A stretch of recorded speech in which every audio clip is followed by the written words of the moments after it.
All right. Last couple women's rights activists we're going to talk about, Sarah and Angelina Grimke. The Grimke sisters are fascinating.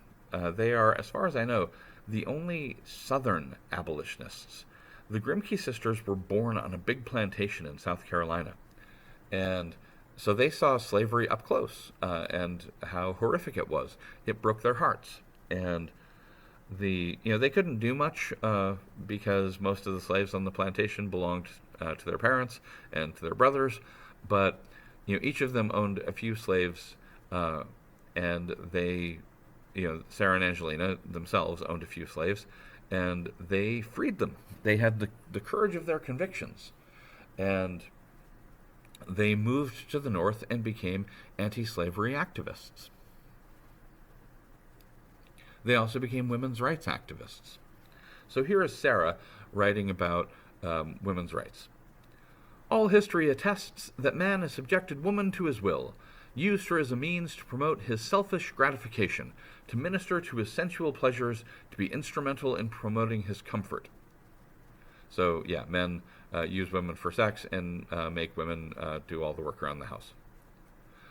But man has never has he desired to elevate her to that rank she was created to fill. He has done all he could to debase and enslave her mind, and now he looks triumphantly on the ruin he has wrought, and says the being he has thus deeply injured is his inferior. When the Grimke sisters, who've seen slavery up close, refer to men enslaving women's minds, that's a powerful metaphor. Now that slavery metaphor ran throughout the women's movement, right? The women's movement comes out of the anti-slavery movement not by mistake, right? I mean, there are parallels to the exploitation of slaves and to the exploitation of women in American society at the time. And here the complaint is that men having pushed women down, look down on them and think themselves superior.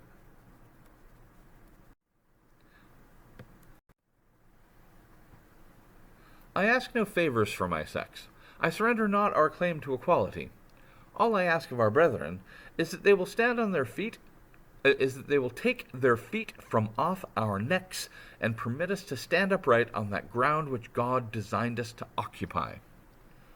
Right, so again, the argument that God created men and women to be equal.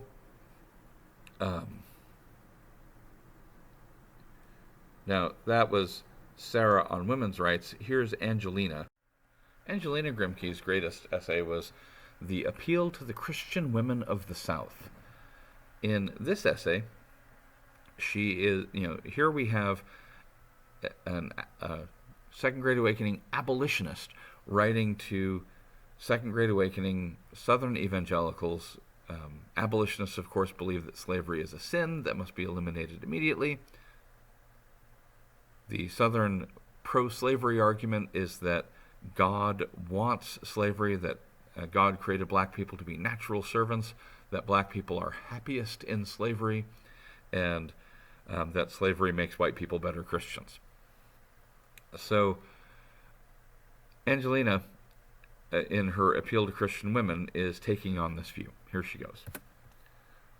Are you willing to enslave your children?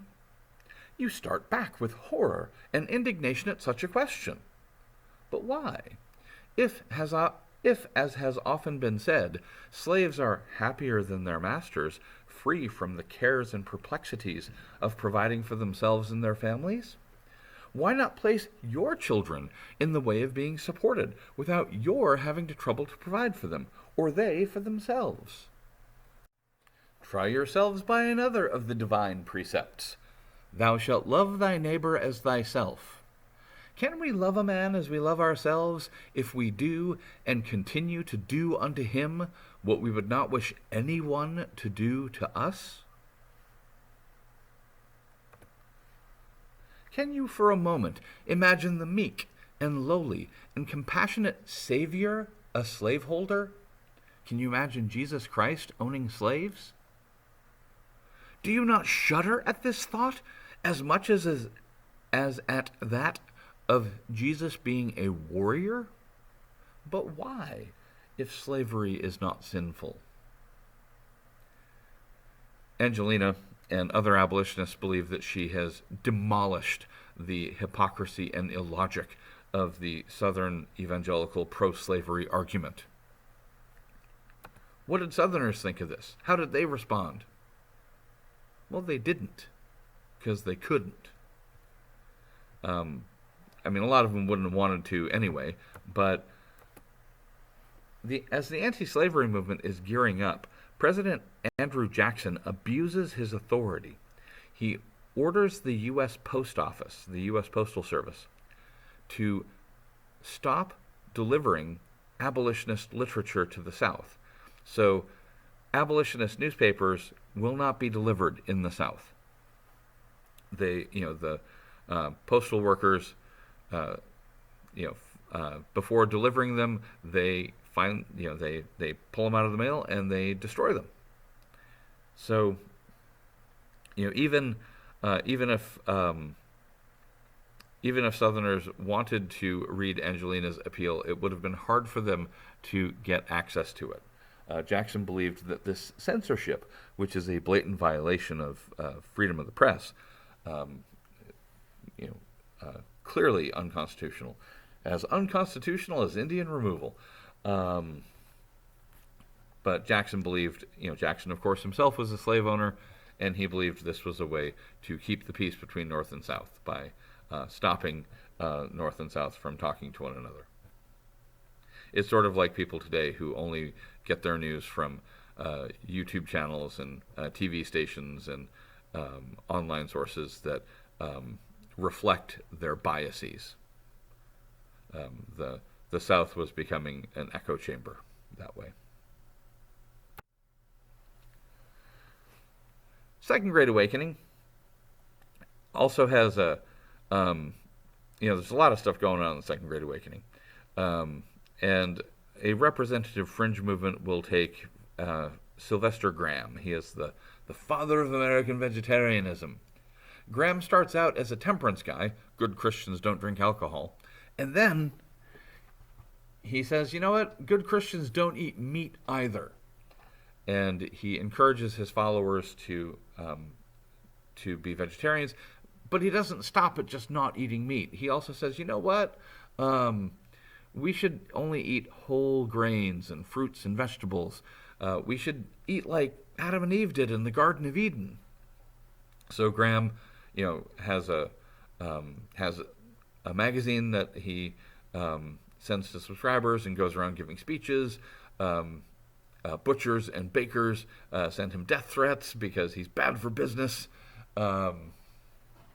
And he's got followers. Now, unfortunately, it was difficult to be all vegetarian back then. Nowadays, it's easy to be vegetarian. There's all kinds of protein substitutes. But Graham, following his own strict vegetarian diet for, 20 years, became, sick. He was unhealthy. His doctor said, you've got to eat meat or you're going to die. And Graham said, no, find some other way to treat me because I'm sure this is the right way to go. And so Graham, dying of malnutrition, is under treatment by his doctor, and his doctor accidentally kills him by administering an opium enema. There are also some new religious groups here in the Second Great Awakening. Brand new churches or denominations. Most of them don't last long. Like there's a group called the Shakers. But others, here are the Shakers. They're a utopian group, meaning they wanted to separate from mainstream society and have their own community, doing their own thing. The Shakers are shown here in the illustration, doing their Shaker dance. The Shakers believed that that good Christians don't have sex, even within marriage. Shakers didn't get married. There are both men and women in Shaker communities, but they are separated all the time, and They don't form families. You might ephemeral means doesn't last very long, and indeed, not having children is a challenge if you want to sustain your religious movement. The Shakers adopted orphans to try to keep their faith alive. Most orphans, upon reaching adulthood, however, left. So the Shakers still had trouble sustaining themselves. The last remaining Shakers, like OG Shakers, died some years ago. Shakers were renowned for making fine furniture, however, and so there you go.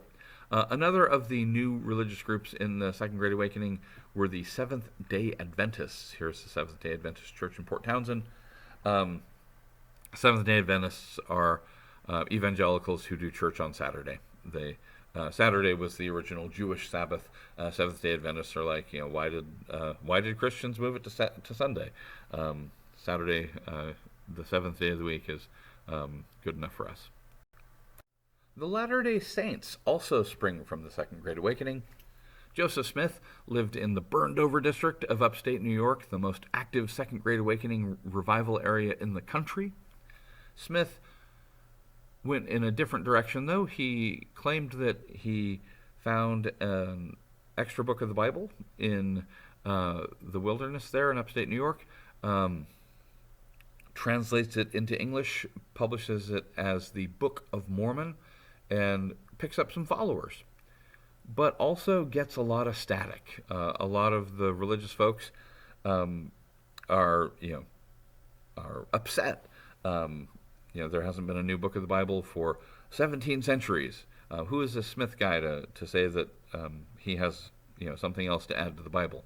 Now, Smith, of course, doesn't say he wrote the book. He says he found the book. But the point is that the Mormons are getting persecuted. They're getting discriminated against. They're catching a lot of flack. So they got to move. They leave New York. They go west to Ohio. Right? They're looking for a community where they can be safe and do their own thing. It's not Ohio either. Religious folks in Ohio also drive them out. Then they go to Missouri, and same thing happens. They finally wind up in Illinois. And in Illinois, they are also having trouble. This time, the trouble isn't just from religious people who are, because remember, America's not that religious yet. Second Great Awakening has got the ball rolling, but most Americans still not bothering to go to church. As long as, but getting flack from religious people is one thing. By the time the Mormons were in Illinois, Smith and some other leaders were practicing polygamy. They had, some of the Mormon men had multiple wives, and that was offensive not just to religious folks in Illinois, but also to non-religious folks. People thought that was shocking and terrible. And so in Illinois, a mob actually murders Joseph Smith. And so the Mormons, got to go again. I mean, it's not, they've tried 4 states now and they're not safe. So they decide, let's leave the U.S. Their leader now, Smith is gone. Their leader now is Brigham Young.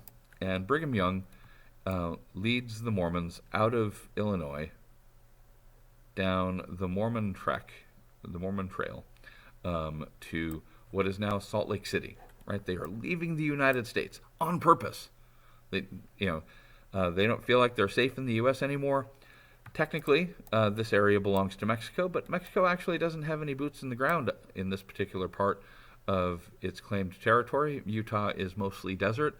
There are some Indians there, the Utes, after whom Utah is named, and there's not many of them because population densities are low in the desert. So the Mormons can move in with not much trouble. They work really hard. They make the desert bloom, and for a while they are safe.